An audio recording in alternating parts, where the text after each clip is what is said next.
الله مو وبخښه، خدای جل وعلا مو وبخښه. قاري صاحب زه ډېره الله بخښنه مو غواړم. وبخښه. کاری سے محترم هغه کس ته مور خوري کندلا اے مسلمانانو هغه سړی په خپل خلیګو وهي کوي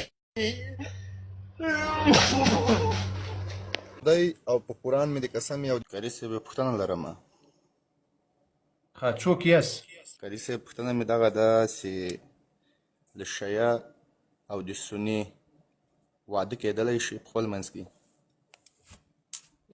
ښه، اوس تا لې خپله عقیده راته ښودلې وای چې سني مسلمان یې که قادیاني یې که شیعه یې چې بیا زه په هغه اساس در سره وغږی دا زه چې پوښتنه کوم دا تاسو په ځان بده مه لګوئ. مسلمان یم قاري صاحب. قاري صاحب هغه د چې هغه اخر کې کنځلې وکړې بحث یې وکړ اخر کې کنځلې وکړې. ښه، هغه صاحب نو ته ولې خپل مذهب نه سې ښکاره کولی؟ 12 امامه یې؟ 12 امامه یم. او دغسې بله ورځ هم ګوره راغللې ول دې کنځلې وکړلې. ګوره لوی سړی یې، شرم ده، والله شرم ده. سبا به دې تا اولادونه یي، سبا به دې فامیل یي، خاندان به دې یي. یعنې ما چې کومه پوښتنه در چې وکړه هغه پوښتنې جواب راکړه. ښه، زه به تا هغه بله ورځ چې دې توهین وکړل هغه به یې درته په ګوته کړم چې د مور و پلار کنځلې دې وکړلې، د اسلام توهین دې وکړل، د صحابه و توهین دې وکړل. تو خپل خدای بیا راځیم شرمیږیم نو نوم هم بدل کړې، هر څه بدل کړې، بیا دلته راسې. څومره د شرم خبره ده، څومره د شرم خبره. تر سترګو دې جار سم. ما چې کومه پوښتنه در چې وکړه هغه راته ووایه.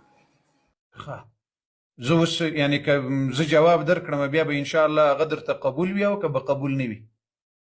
تقبل به وي. ښه، له قرآنه یې درته ووایم؟ له قرآنه یې راته ووایه خو موږ قرآن باندې ایمان ده. ښه، شابس. په قرآن کې الله جل وعلا وایي چې له مسلمان نه بغیر له بل چا سره به نکاح نه کوئ. له مسلمان نه بغیر ولا تنکحوا المشرکات حتی یؤمن، له مشرکو خلقو سره به نکاح نه کوئ تر څو چې ایمان نه یې راوړئ.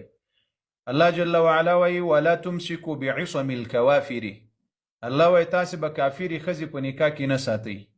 نو که کافران دي نن زمانه کې که مشرکین دي له دې سره قرآن وایي نکاح حرام او ناروا ده. صحیح ده؟ نو تا په نظر کې د شیعګان کافران دي؟ نو ما خو درته وویل چې مشرکین دي هغه د الله جل وعلا په ذات کې په صفاتو کې د الله جل وعلا د الله بنده دومره عقاید مې درته ښکاره کړمه. قرآن ته تحریف سوی کتاب وایي، 12 امامان عالم الغیب ګڼي، لغیر الله نه مدد، همدغه شان عقیدة البداء. یعنې تا په دنیا کې داسې کافر لیدلی چې هغه دې ویلي چې الله خطا وځي؟ نوکر صاحب نه نه، د دوی عقیده ده د الله په ذات قسم د دوی عقیده د عقیدة البداء ورته وایي. کتاب درته راواخلمه چې الله خطا وځي غلطي کوي، العیاذ بالله، دې ته عقیدة البداء وایي.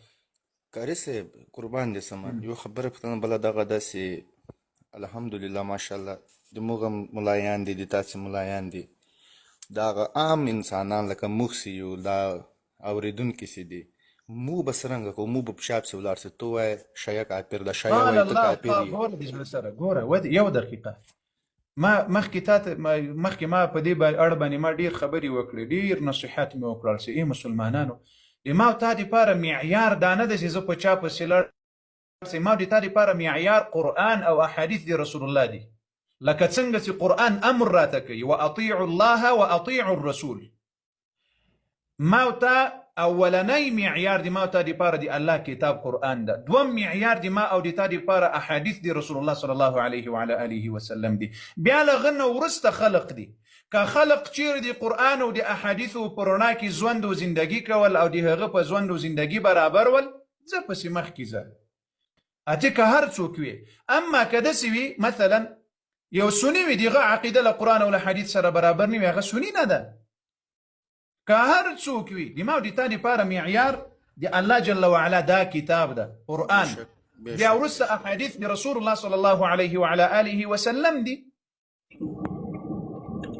اوس راسه ما ته وګورو چې د ما حقیقت له قرآن سره څنګه ده او د تا حقیقت له قرآن سره څنګه ده. اوس ګوره اول معیار د مؤمن دپاره قرآن ده. قرآن کې الله جل وعلا د رسول الله ټول صحابه ورته جنتیان صادقین مفلحین ویلي دي. متاسفانه تاسې نه منئ، دا خو د قرآن نه منل دي. قاری صاحب قربان دې سم ډېره زبردسته خبره دې وکړه.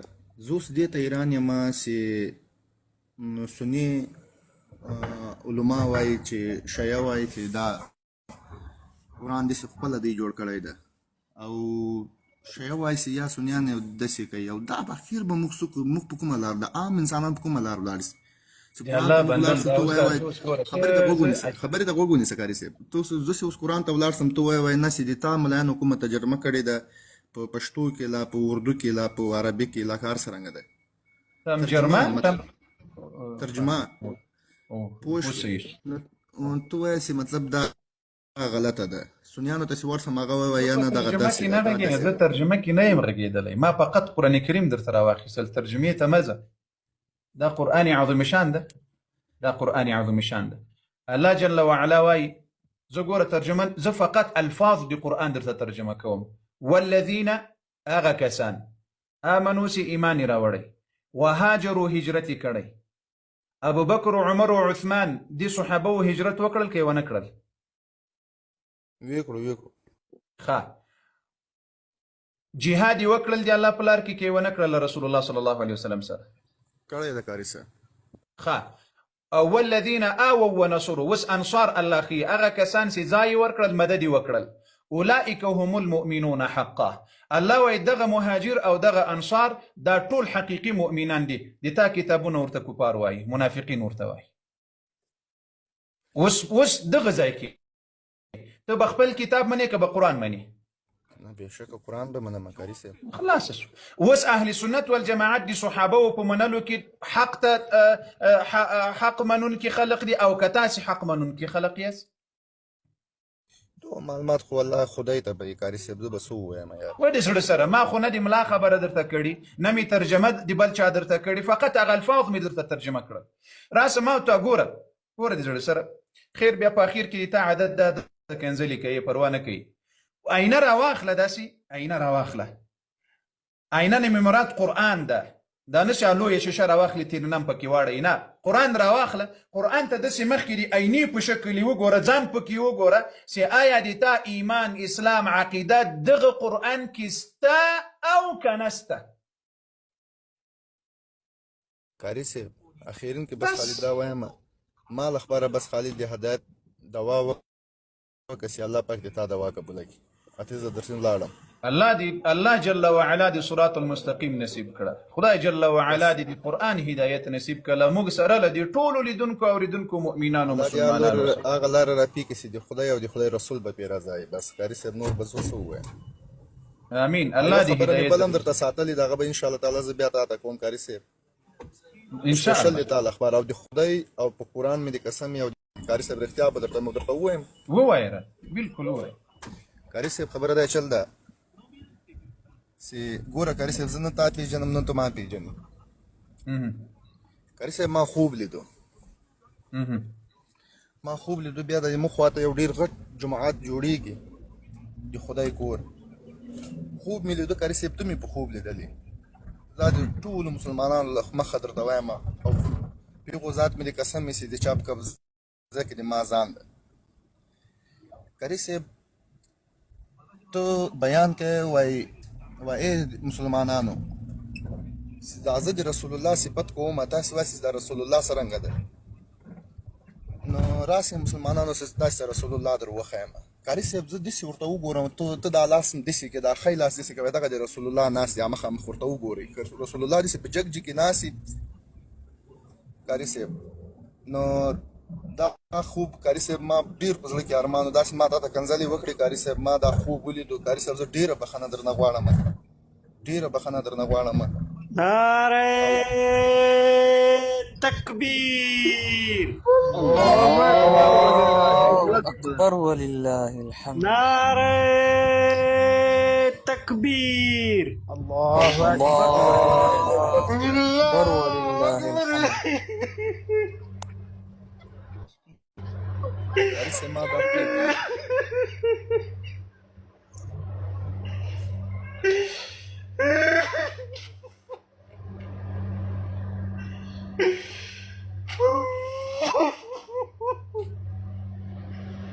دا الله مو وبکه الله جل وعلا مو وبکه قاری صاحب زه ډیره الله بخښنه مو درغواړم. قاری صاحب محترم هغه کس ته مور خوري کنځله اے مسلمانانو هغه سړی په خپلې خولې کې وهي کوي